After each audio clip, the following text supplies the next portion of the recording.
Okey, kepentingan sungai dan tasik di Malaysia. Untuk tajuk ni, cikgu akan mulakan dengan soalan dulu. Cikgu akan berikan soalannya. Soalannya adalah jelaskan kepentingan sungai dan tasik di Malaysia.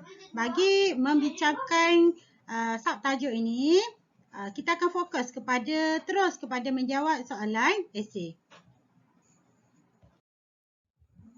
Okey, dengan berpandukan buku teks awak muka surat 80 dan 81, kita akan bincangkan apakah kepentingan sungai dan tasik di Malaysia. Yang pertama, kepentingannya adalah untuk penjanaan kuasa hidroelektrik. Jana kuasa hidroelektrik ialah pembekas sumber tenaga elektrik yang utama sekali di Malaysia. Jana kuasa hidroelektrik juga dia dapat dibina kerana terdapat sungai-sungai yang beraliran deras. Sebagai contoh, empangan Pelagus di Sarawak dan empangan Kenering di Perak. Ini sungai pada peringkat hulu yang beraliran deras. Kepentingan yang kedua adalah sebagai sumber pengairan. Air sungai menjadi sumber pengairan utama bagi kegiatan pertanian seperti penanaman padi.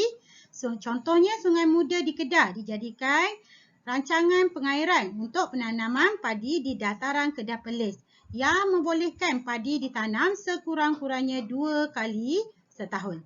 Kepentingan yang ketiga adalah kegunaan domestik. Ini yang paling penting yang kita gunakan sehari-hari. Air sungai dijadikan sebagai sumber air untuk kegunaan domestik. Antara sungai yang membekalkan sumber air untuk kegunaan domestik ialah Sungai Pahang di negeri Pahang, Sungai Rajan di negeri Sarawak dan Sungai Kinabatangan di Sabah. Okey, yang keempat, sempadan semula jadi. Terdapat beberapa batang sungai di Malaysia menjadi sempadan negeri dan sempadan antarabangsa. Sebagai contoh, Sungai Bernam ialah sempadan antara negeri Perak dengan negeri Selangor. Manakala Sungai Golok ialah sempadan antarabangsa antara Malaysia dengan Thailand. Okey, yang seterusnya sebagai sumber protein. Sungai membekalkan sumber ikan air tawar seperti ikan lampai, talapia, patin, jelawak dan kelah. Okey, sebagai contoh Sungai Kinabatangan, Sungai Beruas dan Sungai Endau di negeri Johor. Okey, sungai juga jadi alat pengangkutan dan perhubungan. Sebagai beberapa batang sungai di Sarawak dan Sabah dijadikan jalan perhubungan antara kawasan pedalaman dan bandar. Sebagai contoh, Sungai Rajan dapat dimudiki sehingga ke Kapit di pendalaman Sabah.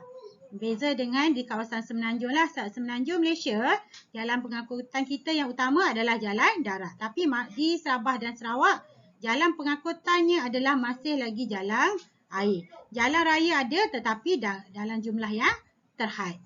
Okey, kepentingan sungai dan tasik yang seterusnya adalah sebagai tempat untuk rekreasi dan pelancongan. Beberapa batang sungai di Malaysia berarus deras dan cetek serta jenis dan sesuai dijadikan untuk kawasan rekreasi. Sebagai contoh, Sungai Melaka terkenal dengan aktiviti rekreasi river cruise, manakala Sungai Sedim, Kuling Kedah dan Sungai Kiulu, Tamparuli, Sabah terkenal dengan aktiviti meredah jeram. Okey, untuk hari ini, tulis tajuk awak, tarikh, hari dan tajuk dan terus pergi kepada soalan. Apa soalan dia yang cikgu bagi yang pertama sekali tadi? Soalannya adalah jelaskan kepentingan sungai dan tasik di Malaysia. Okey, dah tulis tajuk, dah tulis soalan, terus pergi kepada menjawab. Macam mana nak jawab? Dia ada 5 kepentingan sungai dan tasik. Jika pelajar rujuk buku teks muka surat 80 dan 81 ada 5. Ada 7 fakta. Daripada 7 tu setiap fakta huraikan dalam bentuk perenggan. 1 fakta, 1 perenggan. Jadi ada 7 perenggan. Dalam setiap perenggan mesti ada fakta, huraian dan contoh. Okey, itu sajalah. Cuba buat. Nanti kita akan cikgu akan bincangkan jawapan awak pada hari seterusnya.